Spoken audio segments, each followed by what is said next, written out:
This episode of Techno Buffalo is brought to you by Squarespace and probably lots of cables.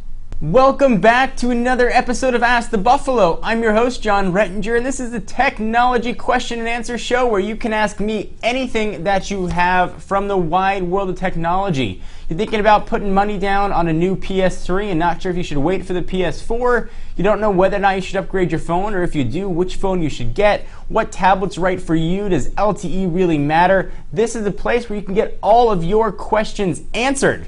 Let's go ahead and get started.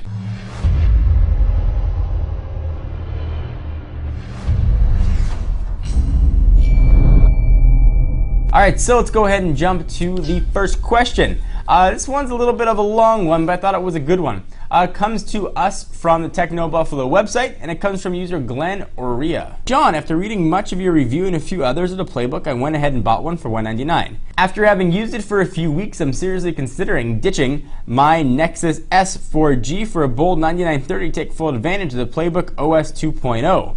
ICS so far has not impressed me enough to stick it out on my Nexus. Am I going crazy?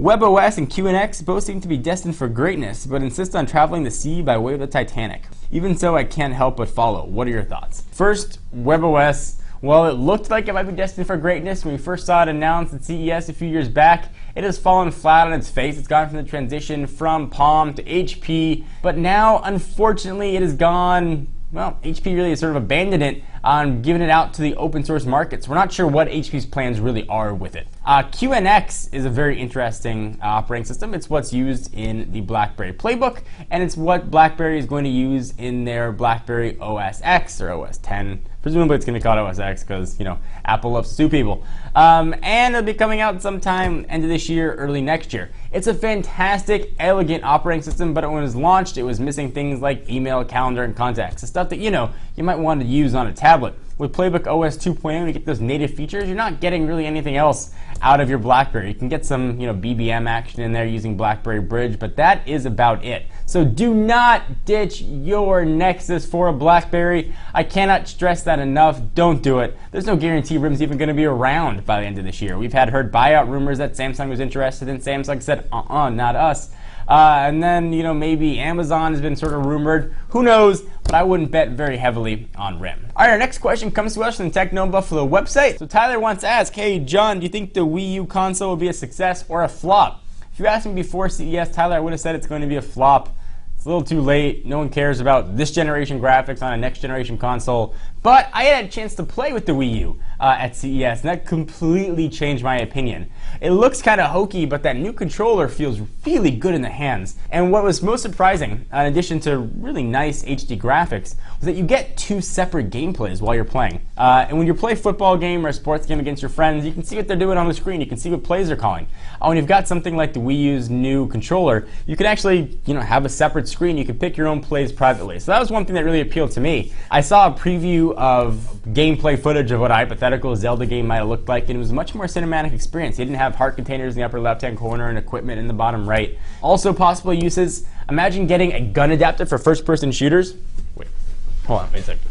So imagine getting a gun adapter for first-person shooters. Consider this awesome Nerf gun as a gun adapter. And you can actually put the new controller right on top, and as you're moving it on the screen, you can actually imagine that you're zooming in and zooming out and see what you are shooting at. So imagine you are out there aiming, shooting, and then boom! I'm looking forward to it. We're not sure what price point Nintendo's going to hit. If it comes in at a reasonable price point, I think folks are really going to enjoy the Wii U console. And speaking of questions and seamless transitions, I want to take a minute to thank our friends, our sponsors, our folks who keep the lights on and keep the food on the table, Squarespace. So what is Squarespace, you ask? Squarespace is a fully hosted platform. You've got nothing to install.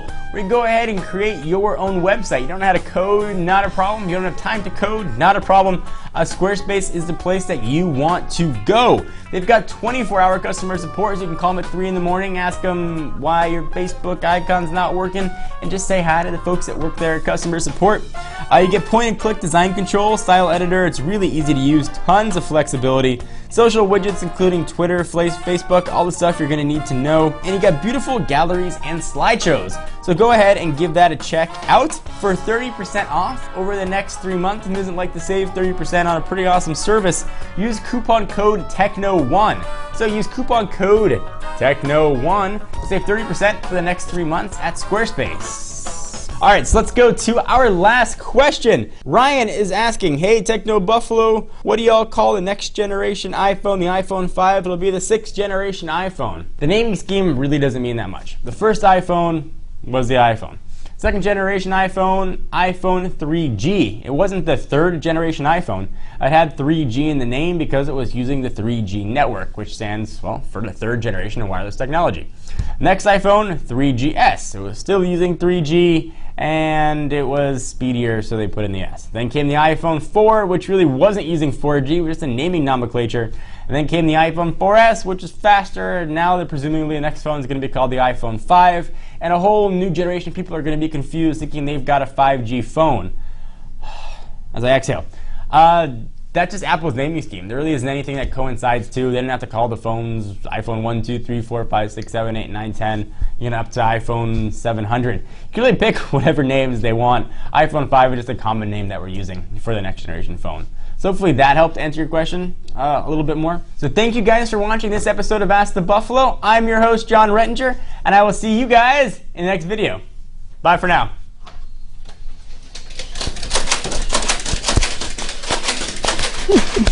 Ah, so many darts in the face!